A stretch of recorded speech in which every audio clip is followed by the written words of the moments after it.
people talk a lot about ego death, and in my experience, it's actually a bad word, because as it evaporates, it's kind of like this deep-held belief that things are the way they are, but then we are actually under a miscomprehension, and as that dissolves, we have more, not less. I actually got to observe one time this monk helping out this other monk who had kind of reached a plateau in his practice. And so he said to him, "A grill like yours comes with a certain amount of unwarranted attention." You know, it was kind of rude because he just commented on his appearance like that. And the monk answered him, "Well, it looks the way it looks, I guess, and maybe that's the way it appears to you. It's certainly not something I can see." And then he ends, I guess this was a strange experience. This is one of these strange experiences where I was suddenly just pulled into this other environment. And I'm in this half like trance state. And I was like, "No, it's in your eyes," you know, because, and my point was that it is you. Right? It is always what is unpleasant. It's so easy to look at someone else and say, "I don't like this," and blame it outwardly.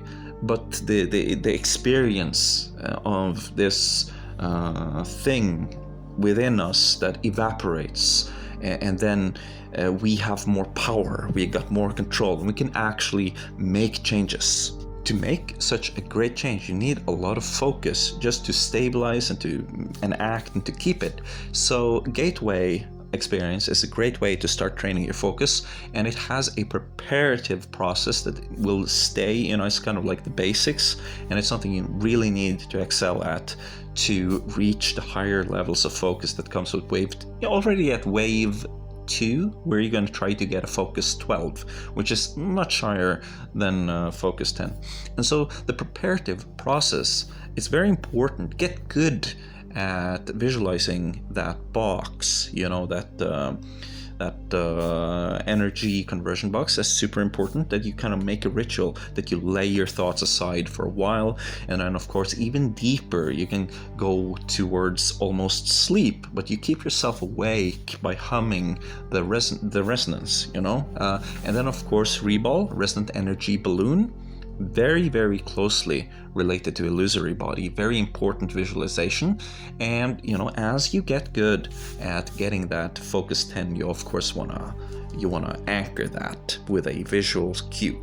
Like this rabbit hole deep, okay? This is a deep rabbit hole. You know, you have the illusory body, but you also have illusory background, where you close your eyes, you're blindfolded, you still see the entire room, and you can spawn things into it.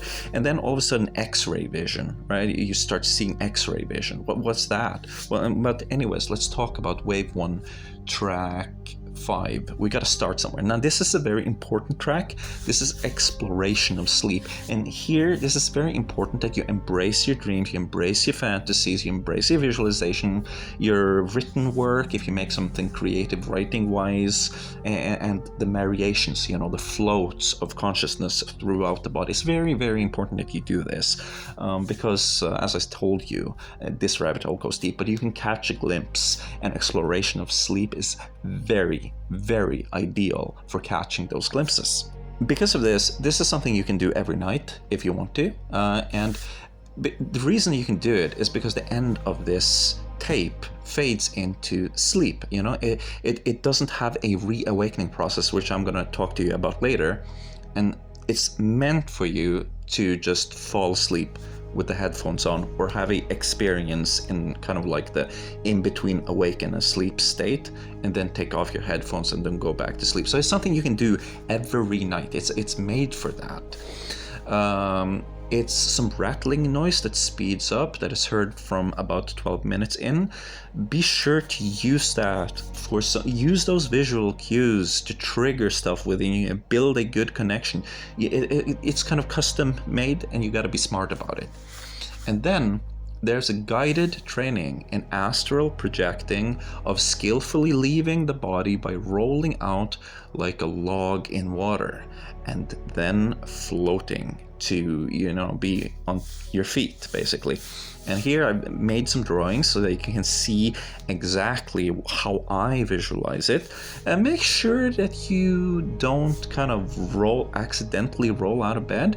Think about the rocking chair and that kind of energy. Visualization is, of course, extremely powerful because we love what we see, but it's very important to involve all kinds of memories of smell, of touch, of sensation, of momentum.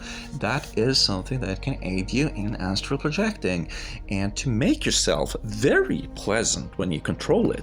Our consciousness is a gatherer. It's not that way the world actually looks like. There's no light, there's no color. It's just our eyes, our mind is picking up this vibration and interpreting it as colors, as smells, and all these things to make our experience more pleasant. But we've kind of lost control, and now we believe in this outside objective reality that if you account for your dreams and you see what's being made and you see what you got in there, it's like shit.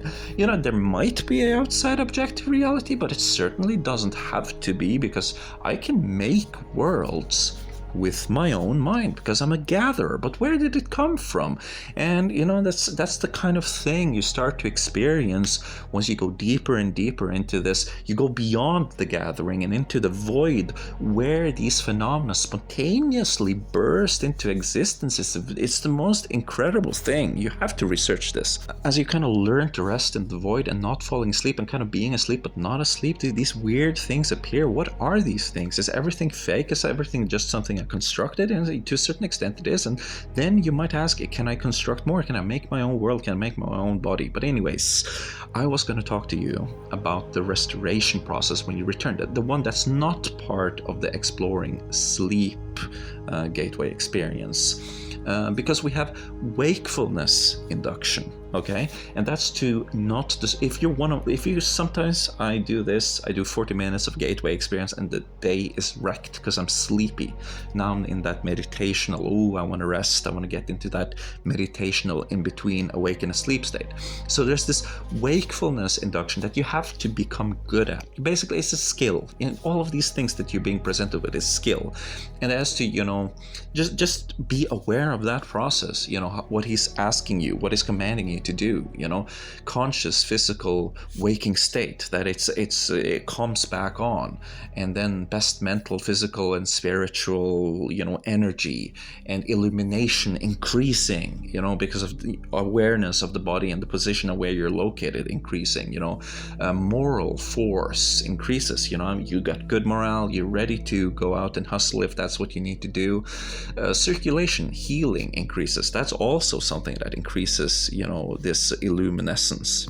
At least try to figure out the blood flow up and down. And I also like to add, from the top of the chest into the arms and up the throat. And also you have the spinal fluid, spinal fluid. Ooh, how's that? It pulsates. Did you know that? Yeah, try to feel that. And, vitality in the nerve system, imagining just this, just getting more and more powerful. And you know what? Make it Superman, like getting better. Yeah. And then normal, balanced and equalized. That's important. So get in there and practice. You just keep on doing it. You're gonna get it. Okay.